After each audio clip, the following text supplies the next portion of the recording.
నమస్కారం వార్తలకు స్వాగతం. ముందుగా ముఖ్యాంశాలు. మాజీ మంత్రి అంబటి రాంబాబు ప్రెస్ మీట్, పలు అంశాలపై వివరణ. సీఎం చంద్రబాబు నాయుడుపై ఫైర్. మాజీ మంత్రి జగదీష్ రెడ్డి ప్రెస్ మీట్, ఇరు పార్టీలపై ఫైర్.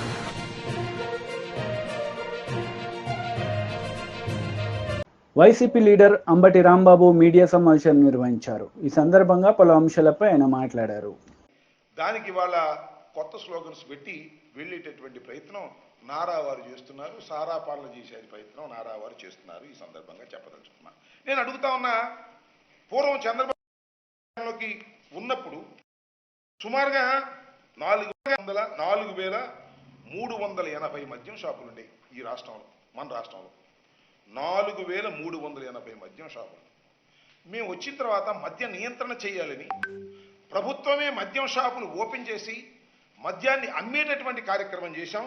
దానికి 2,934 షాపులను ప్రభుత్వం ఓపెన్ చేసింది. నేను అడుగుతా ఉన్నా, మద్యం షాపులు ప్రైవేటీకరణ చేస్తే లంచాలు వస్తాయా? ప్రభుత్వం అమ్మితే లంచాలు వస్తాయా? చెప్పని అడుగుతా ఉన్నా. ప్రభుత్వం అమ్మితే లంచాలు ఎందుకు వస్తాయి? ప్రైవేటీకరణ చేస్తే లంచాలు వస్తాయి.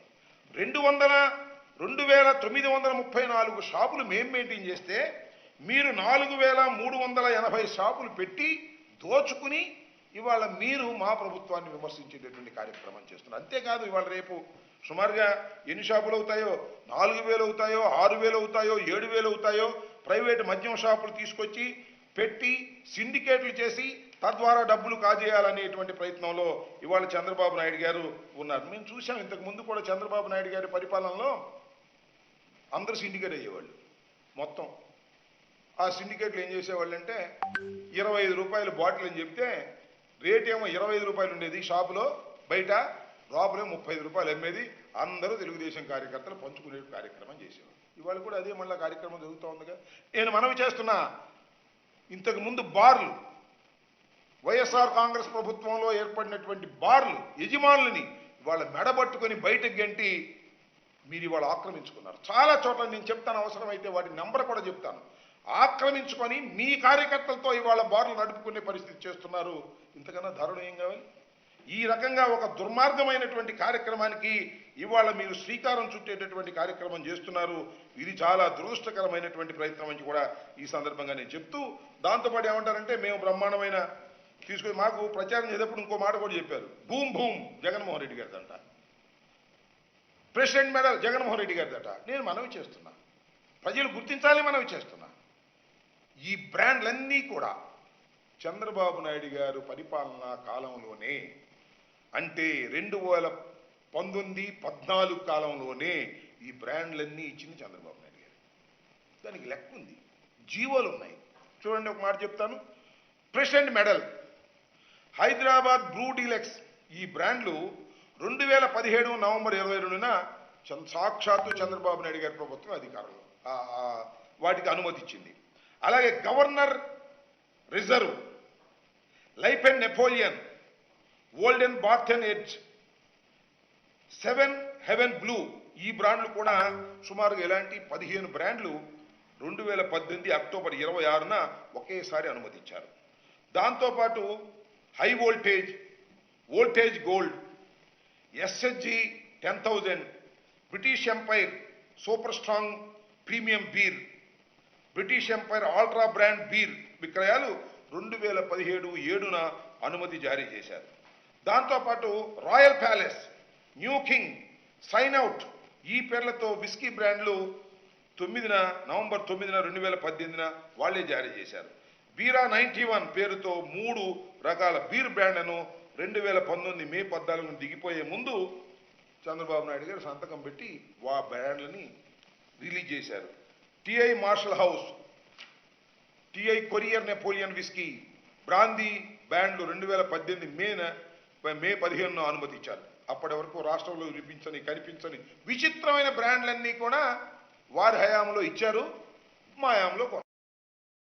దీనికి అంతా బురదంతా మామే జల్లే కార్యక్రమం పర్మిషన్ చంద్రబాబు నాయుడు గారు పర్మిషన్ ఇచ్చి జగన్మోహన్ రెడ్డి గారి టైంలో ఇటువంటి ఒక అపవాదు వేసి ప్రజల్ని నమ్మించలేటువంటి ప్రయత్నం ప్రతి మీటింగులోనూ చేశారు. వెళ్ళిన చోట్ల తమ్ముళ్ళు మద్యం తాగే మందు బాబులు మీకు నాణ్యమైన మందు ఇస్తాను అని ప్రచారం చేశారు, చౌకగా ఇస్తాను అని ప్రచారం చేశారు. ఇవాళ నాణ్యమైన మందు ఎక్కడి నుంచి ఇస్తారని నేను అడుగుతాను. ఓకే, వండర్ఫుల్, ఇస్తే మంచిదే. మేము ఎక్కడ పర్మిషన్ ఇవ్వలేదు. మొత్తం 5 మినహా మొత్తం చంద్రబాబు నాయుడు గారు పర్మిషన్ ఇచ్చినవే. ఈ డిస్టిలరీలో తయారు చేస్తారా, వేరే చోట తయారు చేస్తారా? ఈ డిస్టిలరీలో తయారు చేసేటప్పుడు నాణ్యమైన ఇంతకన్నా బెటర్ మందు ఎలా వస్తుంది? అదే డిస్టిలరీ కదా. ఆ డిస్టిలరీలోనే తయారు చేసే మందు ఏమి లేదు. మీరు స్లిప్పులు అంటించి ఈ రకంగా చేసేటటువంటి ప్రయత్నం మా మీద బురద జల్లే కార్యక్రమాలు మీరు చేస్తూ.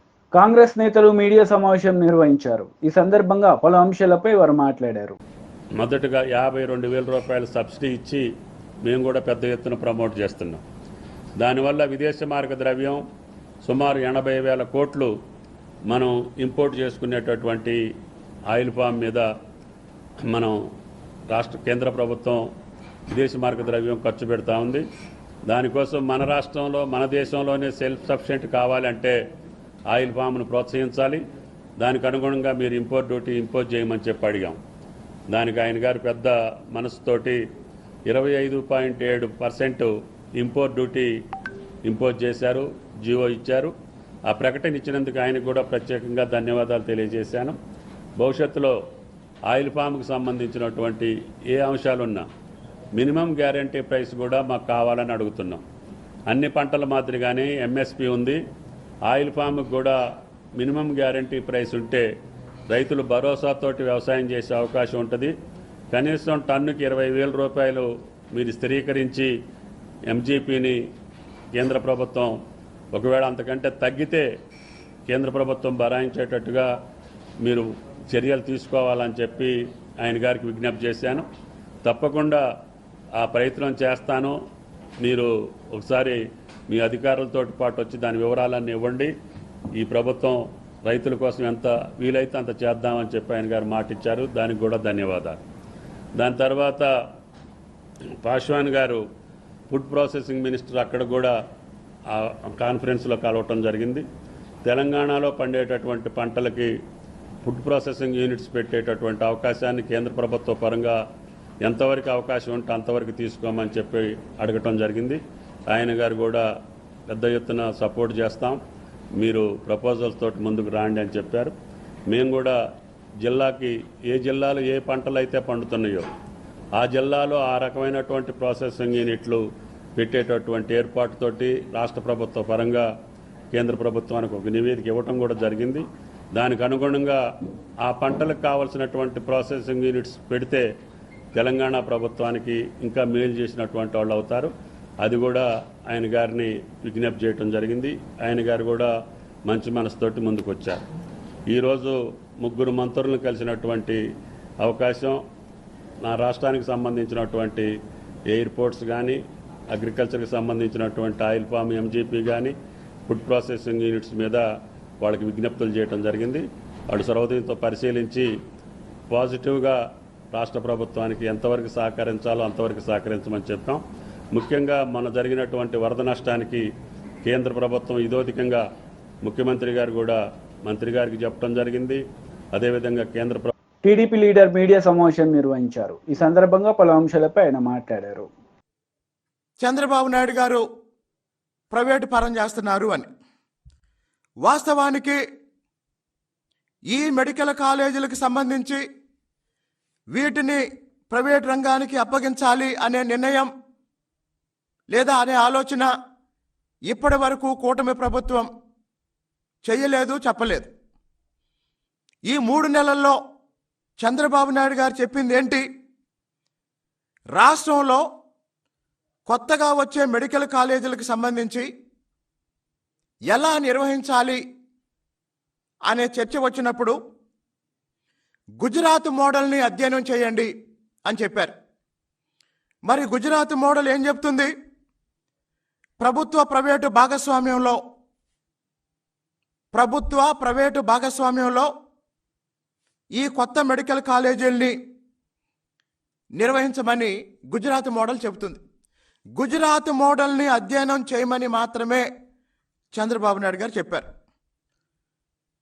ఒకవేళ ఈ ప్రభుత్వ ప్రైవేటు భాగస్వామ్యం గురించి కూడా మాట్లాడాలనుకుంటే ఈ దేశంలో 1991కు ముందు కంట్రోల్డ్ ఎకానమీ ఉండేది. Every economic activity was controlled by the state. The role of private sector was very nominal. కానీ అభివృద్ధి చెందుతున్న ఆర్థిక వ్యవస్థ అయిన భారతదేశం 100 కోట్లకు పైగా జనాభా ఉన్న భారతదేశం, పేద ప్రజలు ఎక్కువ ఉన్న భారతదేశం, పేదరిక నిర్మూలన జరగాలి అంటే, ఉద్యోగాలు ఉపాధి అవకాశాలు సృష్టించాలి అంటే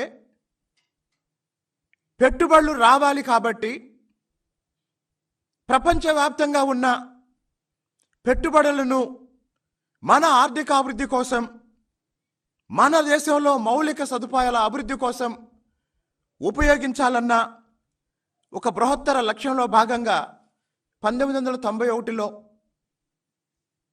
పివి నరసింహరావు గారు, మన్మోహన్ సింగ్ గారి నాయకత్వంలో ఆర్థిక సంస్కరణలు ప్రారంభించి లిబరలైజేషన్, ప్రైవేటైజేషన్, గ్లోబలైజేషన్ ప్రారంభించిన తర్వాత మరి 1990వ దశకంలో అప్పుడు అధికారంలో ఉన్న ముఖ్యమంత్రులు అసలు ఆర్థిక సరళీకరణ అంటే ఏంటి, అసలు ఆర్థిక సంస్కరణలు అంటే ఏంటి, ప్రైవేటీకరణ వల్ల వచ్చే లాభాలేంటి, ప్రపంచీకరణలో భాగంగా మనం పొందగలిగిన అవకాశాలు ఏంటి అని అర్థం చేసుకునే పరిస్థితిలో కూడా లేని రోజుల్లో ఈ దేశంలో ఒకే ఒక ముఖ్యమంత్రి తన తరం కన్నా ముందుగా ఆలోచించగలిగిన ఏకైక నాయకుడు, విజనరీ చంద్రబాబు నాయుడు గారు ఆ రోజు ధైర్యం చేసి ఆర్థిక సంస్కరణని అమలు చేసి లక్షలాది కోట్ల రూపాయలని ఉమ్మడి ఆంధ్రప్రదేశ్ రాష్ట్రానికి ప్రపంచం నలుమూలల నుంచి పెట్టుబడులుగా తీసుకొచ్చి బీఆర్ఎస్ లీడర్ మీడియా సమావేశం నిర్వహించారు. ఈ సందర్భంగా పలు అంశాలపై ఆయన మాట్లాడారు. వాస్తవానికి జరిగిన దానిపైన ముఖ్యమంత్రి గారే చర్య తీసుకోవాలి. ఆయన పార్టీలో చేరిండు కాబట్టి ఇది సరైనది కాదు. రాష్ట్రంలో మన పరువు పోతుంది, ప్రభుత్వం పరువు పోతుంది. లా అండ్ ఆర్డర్ దెబ్బతింటే ప్రభుత్వానికి పరువు పోద్దన్న సోయి ఉండాలి ముఖ్యమంత్రికి. కానీ ముఖ్యమంత్రికి ఆ సోయి లేదు. ఇంకా ఎందుకు అంటే ముఖ్యమంత్రికి ఆ స్థాయి రాలే ఆయనకు వ్యక్తిగా. ఆ పోస్టుకు ఉండే గౌరవం ఏంది, దాంట్లో ఉన్నప్పుడు ఎట్లా మాట్లాడాలి, ఎట్లా ప్రవర్తించాలన్న ఆలోచన రావట్లేదు. ఇంకా వేదిక ఏందో, సందర్భం ఏందో కూడా సోయి ఉండట్లేదు. బడి పిల్లల దగ్గరికి పోయి కేసీఆర్ గురించి, కేటీఆర్ గురించి బూతులు మాట్లాడతాడు. పిసిసి అధ్యక్షుడి ప్రమాణ స్వీకారంలోకి పోయి చిల్లర మాటలు, మేము చింతపండు చేస్తామని చెప్పినాం, మేము వచ్చి ఇంటికి వచ్చి తల్లినాం, ఇప్పుడు ఏడుస్తున్నారు. తన్నడమే మొదలు పెడితే పెద్ద లెక్క కాదు. మీ లెక్క కాదు, గుర్తుపెట్టుకోండి. ఎందుకంటే ఉద్యమాలు చేసిన అనుభవం మాది, పోలీసు దాడిని ఎదుర్కొని వచ్చిన అనుభవం మాది, అన్ని రకాల కుట్రల్ని తట్టుకొని వచ్చిన అనుభవం మాది. మీలాగా చిల్లర వ్యవహారం కాదు. ఈ వీపు చింతపండులు ఇంకోటి ఈ భాష మానుకో రేవంత్ రెడ్డి గారు. ఇది మంచిది కాదు. ఒక సామెత ఉంది, నోరు మంచిదైతే ఊరు మంచిదైతుంది, నాలుక మంచిగా ఉంటే వీపు నిమ్మలంగా ఉంటుంది అని. నీ నాలుక మంచిగా పెట్టుకోకపోతే నువ్వు అన్న పని నీకు జరుగుతుంది, ఇతరులకు జరగదు. కింద జరుగుతాయి. కార్యకర్తలు ఎక్కడన్నా ఒక చోట ఎవరైనా చేయొచ్చు, కానీ దాన్ని సరిదిద్దాల్సిన బాధ్యత ఉన్నత స్థాయిలో ఉన్న వాళ్ళుగా మన మీద ఉంటుంది. అది కూడా సోయి లేకుండా కార్యకర్తలను రెచ్చగొట్టే పద్ధతుల్లో, పోలీసులను అవమానించే పద్ధతుల్లో, లేదా కింది స్థాయి పోలీసులకు ఒక రాంగ్ డైరెక్షన్ ఇచ్చే పద్ధతుల్లో ముఖ్యమంత్రి మాట్లాడుతున్న మాటలు, ఆయన చర్యలు ఈ రాష్ట్రంలో శాంతి భద్రతలు భంగం కలగడానికి కారణమవుతున్నాయి. ఈ రాష్ట్రంలో హత్యలు పెరిగిపోతున్నాయి, దోపిడీలు పెరిగిపోతున్నాయి, మానభంగాలు పెరిగిపోతున్నాయి. అంటే కారణం 100% ముఖ్యమంత్రి పరిపాలన తీరు, ముఖ్యమంత్రి ప్రవర్తన తీరే దీనికి కారణం. కాబట్టి ఇప్పటికైనా ముఖ్యమంత్రి గారు మీ మాట మార్చుకోవాలి, మీ ప్రవర్తన మార్చుకోవాలి. మీరు పోలీసు గౌరవాన్ని తగ్గించుకునే పని చేస్తే, పోలీస్ డిపార్ట్మెంట్ పైన ప్రజలకు ఒకసారి విశ్వాసం పోతే ఇంకా ఎవరు కూడా లా అండ్ ఆర్డర్ కంట్రోల్ చేయలేరు. ఇది గుర్తుపెట్టుకోవాలి. మేము డీజీపీ గారు కూడా అది విజ్ఞప్తి చేసినాం. మళ్ళీ కూడా పత్రికాముఖం కూడా చెప్తా ఉన్నాం, మీ పోలీస్ డిపార్ట్మెంట్ యొక్క గౌరవాన్ని కాపాడే ప్రయత్నం చేయండి. మాకేం కాదు, మేము ఎదుర్కొంటాం. ఈ చిల్లర దాడులు మమ్మల్ని ఏం చేయలేవు, ఇవి మమ్మల్ని భయపెట్టేయలేవు.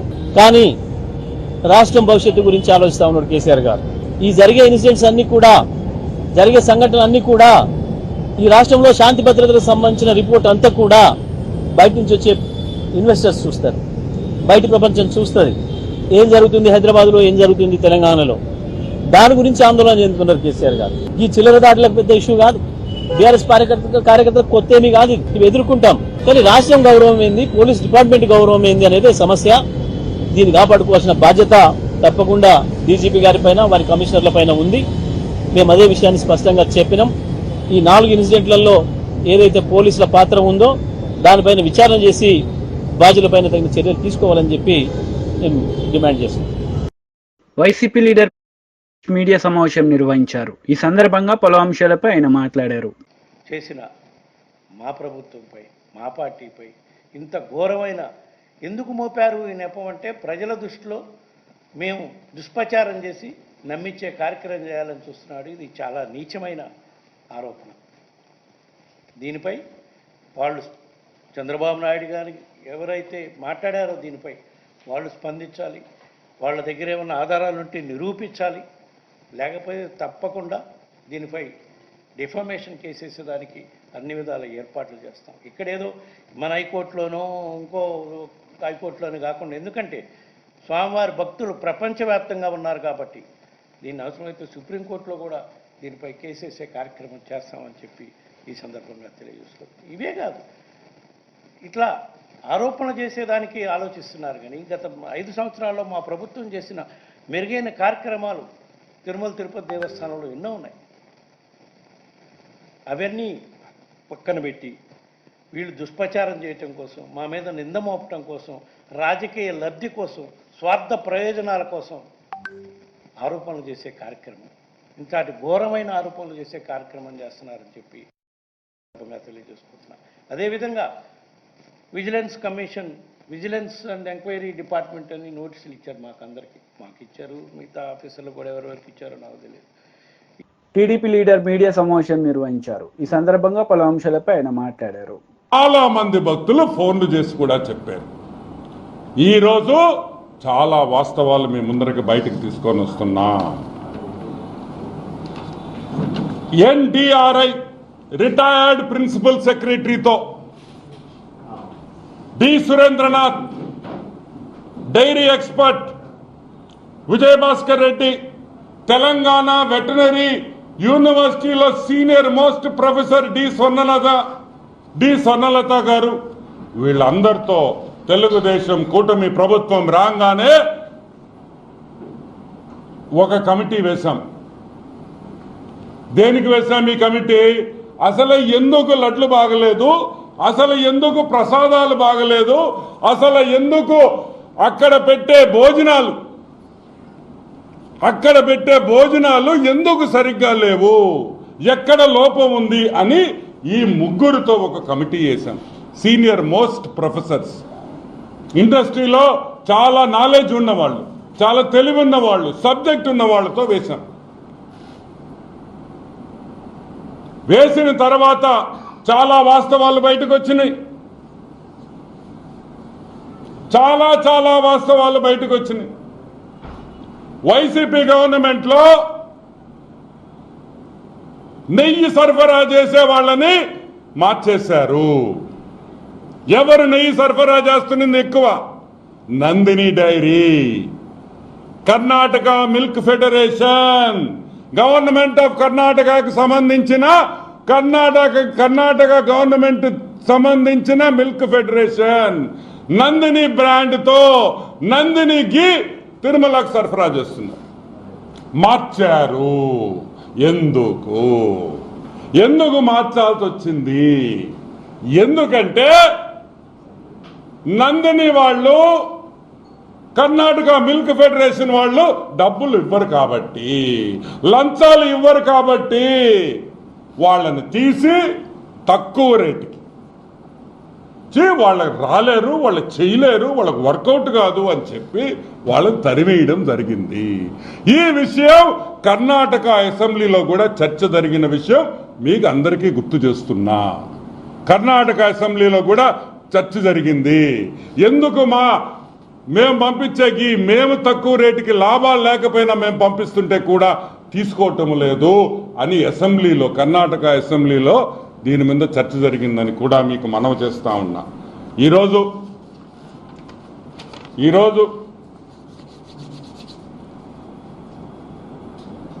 ఒక్క విషయం చెప్తా. ఏమయ్యా, మామూలుగా ఆవు నెయ్యి, మంచి ఆవు నెయ్యి ఎంత అనుకుంటున్నారు రేటా? మంచి ఆవు నెయ్యి, నాణ్యత గల ఆవు నెయ్యి. వార్తలు ముగించే ముందు ముఖ్యాంశాలు మరోసారి. మాజీ మంత్రి అంబటి రాంబాబు ప్రెస్ మీట్, పలు అంశాలపై వివరణ, సీఎం చంద్రబాబు నాయుడుపై ఫైర్. మాజీ మంత్రి జగదీష్ రెడ్డి ప్రెస్ మీట్, ఇరు పార్టీలపై ఫైర్.